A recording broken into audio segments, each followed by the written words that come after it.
Hello all you truck loving cosmonauts, as always I am Cosmic and today we're going to be reviewing ClusterTruck, an indie physics based platformer developed by Landfall Games and published by TinyBuild. ClusterTruck works from a really simple premise in that the floor is lava, so to get from point A to point B in the level you essentially have to jump from truck to truck. Now while that sounds ridiculously simple and easy, it is in fact ridiculously hard, challenging and sometimes annoying as hell. Now like I said, this is a physics based game and it is essentially a puzzle platformer at its very core. It's first person and your essential job is to jump from truck to truck, avoiding the various obstacles that lead the way, trying to survive, not touch the floor, not touch any obstacles, and also accumulate style points by jumping off trucks in mid-air, avoiding special obstacles, getting airtime, that kind of thing, to get the high score at the very end. At first when I saw ClusterTruck I was intrigued in the sense of this looks like fast-paced fun,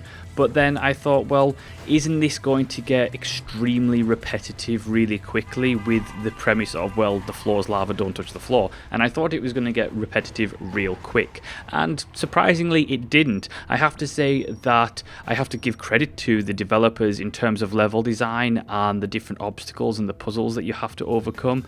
It is a lot of fun and it does keep it fresh. What helps with that, of course, is the changing environments, the changing obstacles, and the fact that the game is physics based. This helps probably the most in the sense that different things can happen on the same level each time you play. Something might go wrong where it didn't before, and I really like that. It's got a certain spontaneity about it. The downside of the game, of course, is the fact that it's physics based, which means that you are going to incur a hell of a lot of really annoying deaths, and I'm talking about things where you just miss time a jumps even slightly and you're dead. You hit an obstacle that you didn't think you were going to and you're dead, and the spontaneity comes to back and bite you in the ass in the sense that on one playthrough the truck that you're standing on now pretty much was fine the entire level. This time round it crashes and burns and throws you off the map, and this is part and parcel of this type of physics-based platformer, and it does get a little bit annoying. My biggest grievance with it isn't the fact that it's physics-based and you incur annoying deaths, because ultimately that's part and parcel of the game. It's part and parcel of the core experience, that need to try again until you get it right. My biggest gripe, however, is the fact that you are doing this with essentially an invisible body. Now, while that is okay for the most part, the problem becomes when you're trying to ledge grab, because you can jump onto the back of a truck, miss the truck slightly, and then essentially grab onto the back of the truck, or maybe stand in between two trucks and lift yourself up, which is great fun.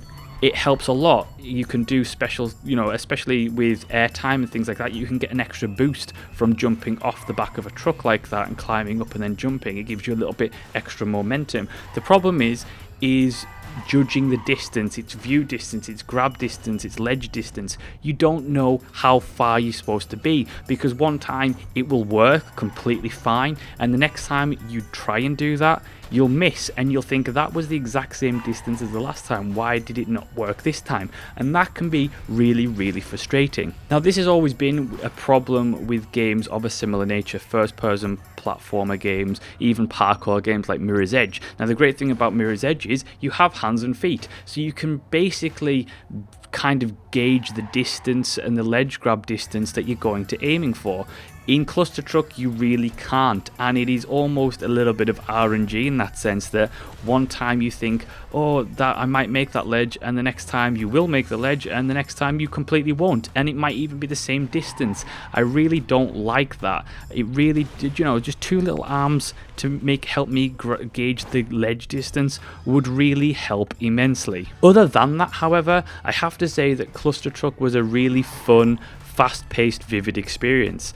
I love the aesthetic of the game, that minimalist aesthetic. I think that looks really good, especially with the color palette they chose. It's very vibrant and all the trucks are white, but then you'll have the surroundings that can be dark red or green or white, and it's just a lot of fun. Now, one of the best things about the game for me was the progression. So it's not just a case of going through with, just jumping and jumping and jumping and just accumulating style points however you can. Those style points that you accumulate at the end of a level can be used for character progression. You can unlock different abilities to help you pull off more amazing tricks and help solve more difficult obstacles later on in the game. Now, these abilities come in the form of many different things, such as a time slow, so you can slow down time just to help you slow down the truck so you can reach one. You have a grapple hook where you can shoot it off and pull yourself to a nearest truck, and there's many others that you can choose from, and I really like that. I like that they gave you the option to do little different things and pull off different combinations whichever way you can. Now, on top of the main game, ClusterTruck does come with a level editor and Steam Workshop support, so players can essentially create their own levels and try them out and send them to other people, and I think that was a lot of fun, and it can be a more multiplayer experience for that.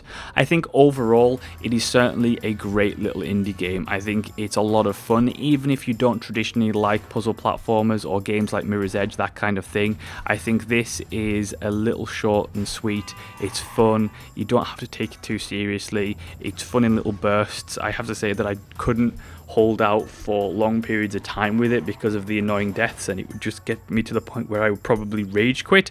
But other than that, I have to say that the execution overall of the game is fantastic, and it's well worth picking up and putting in your library. And so that is my review of ClusterTruck. Thank you so much for watching and listening. If you enjoyed the video, hit the like button, subscribe and share, and as always, I will see you next time.